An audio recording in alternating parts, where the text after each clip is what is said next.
Hello everyone, कैसे हैं आप सभी। स्वागत है आप सभी का हमारे इस यूट्यूब चैनल में। तो आज से हम लोग शुरू करने वाले हैं कंप्यूटर का एक सीरीज़। इसमें हम लोग कंप्यूटर के बारे में पढ़ेंगे।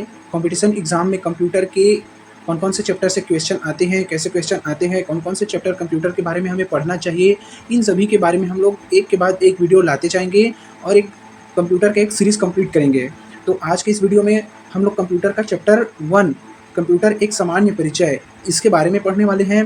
तो आइए चलते हैं और देर न करते हुए हम लोग देखते हैं कंप्यूटर होता क्या है। तो कंप्यूटर क्या है? तो कंप्यूटर एक स्वचालित इलेक्ट्रॉनिक मशीन है जो डाटा तथा निर्देशों को इनपुट के रूप में ग्रहण करता है, निर्देशों के अनुरूप उसका विश्लेषण करता है तथा आवश्यक परिणामों को सुनिश्चित प्रारूप में आउटपुट के रूप में निर्गत करता है। इसे हम कंप्यूटर कहते हैं। ऑक्सफोर्ड डिक्शनरी के अनुसार इसकी परिभाषा भी बताया गया है। कंप्यूटर की परिभाषा क्या है देखो। ऑक्सफोर्ड डिक्शनरी के अनुसार कंप्यूटर एक स्वचालित इलेक्ट्रॉनिक मशीन है जो अनेक प्रकार की तर्कपूर्ण गणनाओं के लिए प्रयोग किया जाता है। ऑक्सफोर्ड डिक्शनरी के अनुसार इसकी परिभाषा इसी प्रकार से दी गई है। उसके बाद है कंप्यूटर के बुनियादी कार्य। बेसिक कौन-कौन से वर्क्स हैं जो हम कंप्यूटर के माध्यम से करते हैं, या कंप्यूटर कौन-कौन से बेसिक कार्य करता है और हमें आउटपुट देता है, इसको देखते हैं। तो कंप्यूटर के बेसिक कार्य है यहाँ पर। पहला है डाटा को इनपुट के रूप में स्वीकार करना। दूसरा, डाटा को दिए गए निर्देशों के रूप में प्रोसेस कर सूचना में बदलना। तीसरा, डाटा और सूचना को भविष्य में उपयोग के लिए स्टोर करना। और चौथा है सूचना का विश्लेषण कर आउटपुट के रूप में निर्गत करना। ये कंप्यूटर के बुनियादी मतलब बेसिक कार्य है। इसको हम इस चित्र के माध्यम से भी समझ सकते हैं।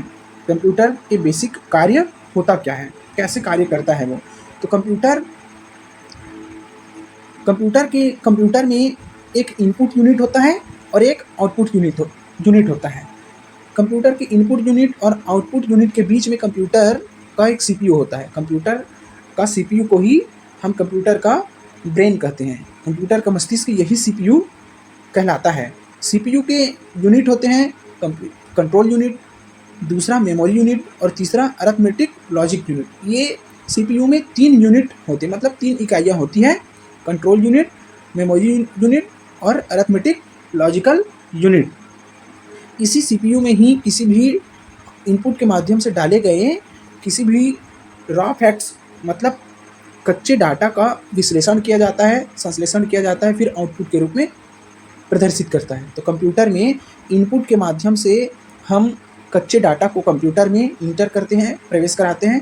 कंप्यूटर का सीपीयू उसमें उसका क्रियान्वयन करता है और आउटपुट के माध्यम से प्रदर्शित करता है। आउटपुट के रूप में हो सकता है मॉनिटर, कंप्यूटर का आउटपुट यूनिट होता है। दूसरा होता है इसका स्पीकर के माध्यम से भी हमें पता चल सकता है। तीसरा होता है इसका प्रिंटर। ये कंप्यूटर के आउटपुट यूनिट होते हैं जिसके माध्यम से हमें प्रोसेस किए गए डाटा को सूचना के रूप में हमें प्राप्त होता है। तो इस प्रकार कंप्यूटर के बेसिक कार्य होते हैं। आगे बढ़ते हैं और हम लोग देखते हैं कंप्यूटर सिस्टम के घटक। कंप्यूटर सिस्टम के कितने घटक हैं? कंप्यूटर सिस्टम के निम्नलिखित 3 घटक हैं। पहला है हार्डवेयर, दूसरा है सॉफ्टवेयर और तीसरा है डाटा। कहीं पर भी यदि क्वेश्चन पूछा जाता है कि कंप्यूटर सिस्टम के निम्नलिखित घटक होते हैं, तो कंप्यूटर सिस्टम के केवल 2 ही घटक हार्डवेयर और सॉफ्टवेयर नहीं होता, बल्कि डाटा भी कंप्यूटर सिस्टम का घटक कहलाता है। कभी कभी कन्फ्यूजन होता है कि हार्डवेयर और सॉफ्टवेयर ही कंप्यूटर सिस्टम का घटक है। नहीं, बल्कि डाटा भी कंप्यूटर सिस्टम का एक प्रमुख घटक होता है। तो देखते हैं कंप्यूटर सिस्टम के घटक। पहला है हार्डवेयर। हार्डवेयर वह भौतिक भाग जिसे हम देख और छूकर महसूस कर सकते हैं, हार्डवेयर कहलाता है।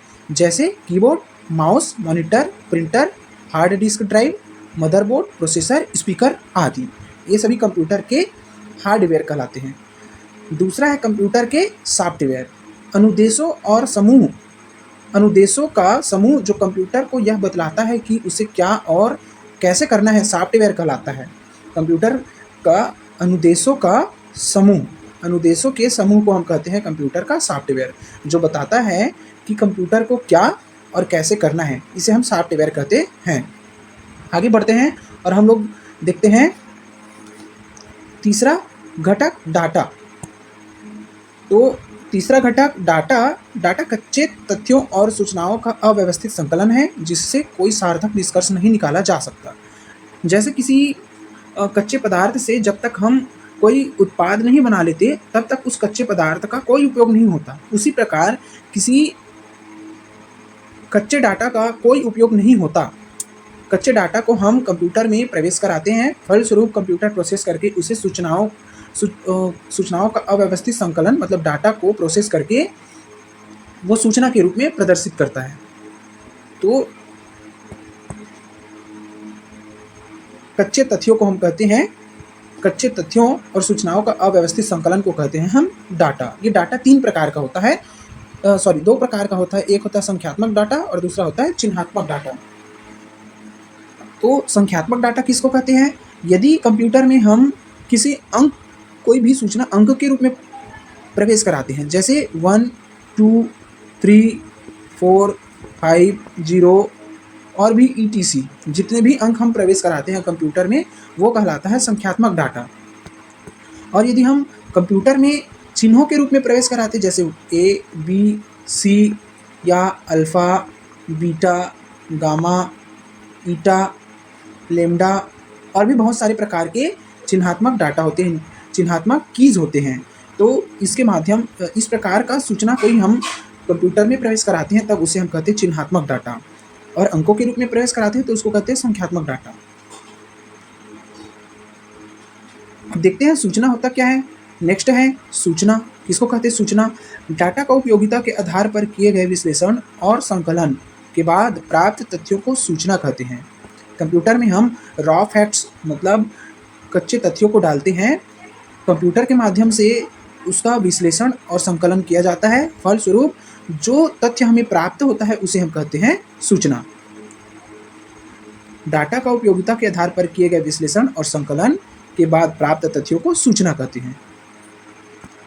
आगे बढ़ते हैं और देखते हैं कंप्यूटर की विशेषता। कंप्यूटर की विशेषता क्या क्या है?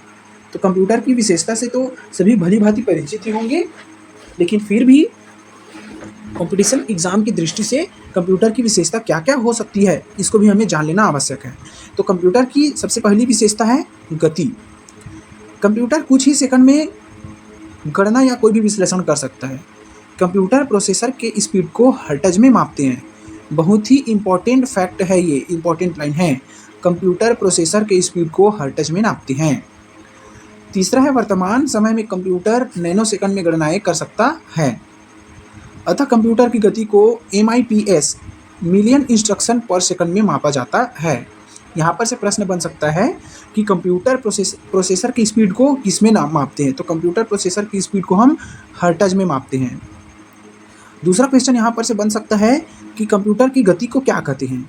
तो कंप्यूटर की गति को MIPS कहते हैं, मतलब मिलियन इंस्ट्रक्शन पर सेकंड में मापा जाता है, इसे कंप्यूटर की गति कहते हैं। नेक्स्ट कंप्यूटर की विशेषता है स्वचालित।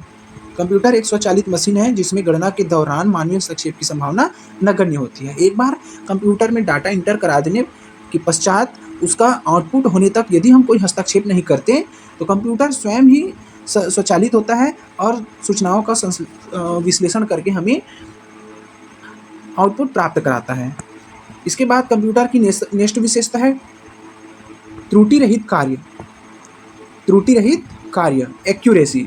यदि कंप्यूटर में उपयोग करने वाला व्यक्ति कोई त्रुटि नहीं करता, मतलब कंप्यूटर में किसी भी प्रकार का त्रुटि नहीं पाया जाता, यदि कंप्यूटर के विश्लेषण के पश्चात प्राप्त होने वाला कोई भी सूचना हमें गलत दिखाई देता है तो इसमें कहीं ना कहीं कंप्यूटर उपयोगकर्ता का ही त्रुटि रहा होगा। इस प्रकार कंप्यूटर में एक्यूरेसी भी पाया जाता है, कंप्यूटर त्रुटि रहित कार्य करता है। अगला है कंप्यूटर का अगला गुण स्थायी भंडारण क्षमता। कंप्यूटर में किसी भी सूचना को हम परमानेंटली स्टोरेज करके रख सकते हैं। पांचवा है विशाल भंडारण क्षमता। कंप्यूटर में हम सैकड़ों फोटो, वीडियो, न्यूमेरिकल डाटा और सिंबॉलिक डाटा, किसी भी अपने बिजनेस पर्पस के डाटा, अपने एजुकेशन के डाटा इत्यादि सभी को हम स्टोर करके रख सकते हैं। वर्तमान में चलने वाली जितनी भी कंप्यूटर होती है उसमें विशाल भंडारण क्षमताएं पाई जाती है। जिसको हम अपनी आवश्यकता अनुसार भंडारण क्षमता को आगे बढ़ा भी सकते हैं और भंडारण क्षमता को कम भी कर सकते हैं। अगला है भंडारित सूचना को तीव्र गति से प्राप्त करना। कंप्यूटर बहुत ही फास्ट गति करता है। किसी भी सेव किए गए फाइल को हम शीघ्रता से कंप्यूटर में प्राप्त कर सकते हैं। हमें इधर उधर ढूंढने की आवश्यकता नहीं होती। अगला है जल्द निर्णय लेने की क्षमता। कंप्यूटर शीघ्रता से निर्णय लेता है। जब हम उसमें इनपुट करा देते हैं, इनपुट कराकर प्रोसेस करने के लिए जब हम कंप्यूटर को कमांड देते हैं तो बिना रुके, बिना देरी किए ही तुरंत निर्णय लेता है और किसी भी सूचना के ऊपर विश्लेषण करके आउटपुट प्रदर्शित कराता है। अगला है विविधता। कंप्यूटर में विविधता भी पाई जाती है। ऐसा नहीं है कि कंप्यूटर केवल एक ही कार्य करेगा।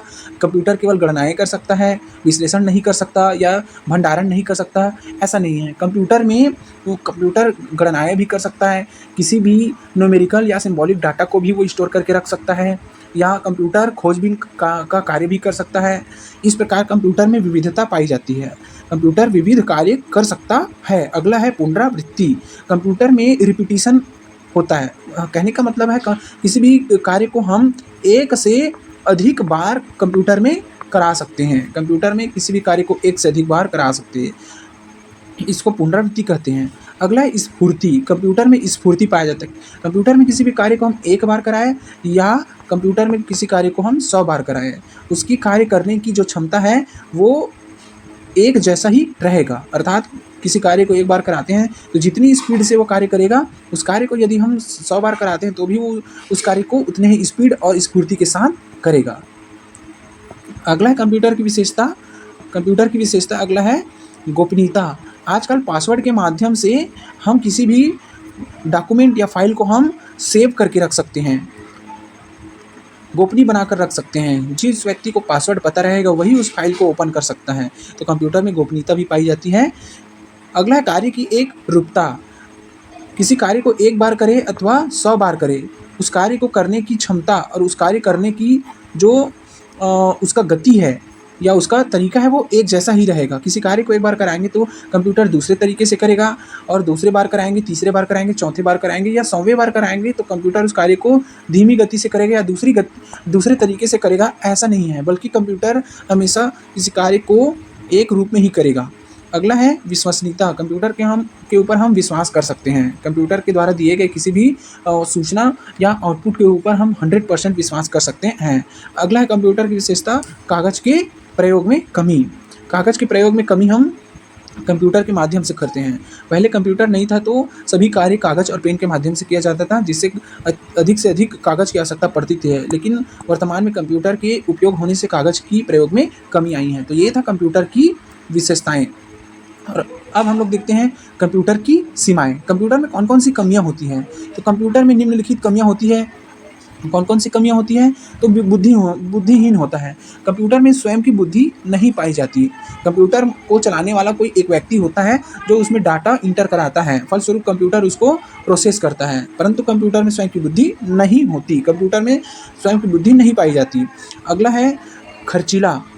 कंप्यूटर खर्चीला होता है। कंप्यूटर में विद्युत की खपत भी होती है। साथ ही साथ कंप्यूटर के जो हार्डवेयर है उसके कुछ सॉफ्टवेयर हैं वो भी महंगे होते हैं, इसलिए कंप्यूटर अधिक खर्चीला हो जाता है। अगला वायरस का खतरा। कंप्यूटर में वायरस प्रवेश कर जाते हैं। वायरस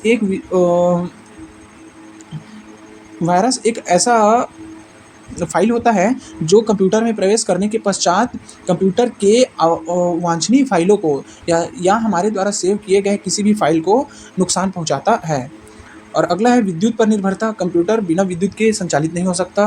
पांचवा है ऑनलाइन क्राइम का खतरा। कंप्यूटर के उपयोग से ऑनलाइन क्राइम का खतरा भी बढ़ गया है। अगला है संवेदना का अभाव। कंप्यूटर में संवेदना का अभाव होता है, संवेदनशील नहीं होता। उपयोगकर्ता के माध्यम से जो डाटा उसमें इंटर कराया जाता है केवल उसी का वो प्रोसेस करता है। स्वयं की उसमें बुद्धि या संवेदना का अभाव उसमें होता है।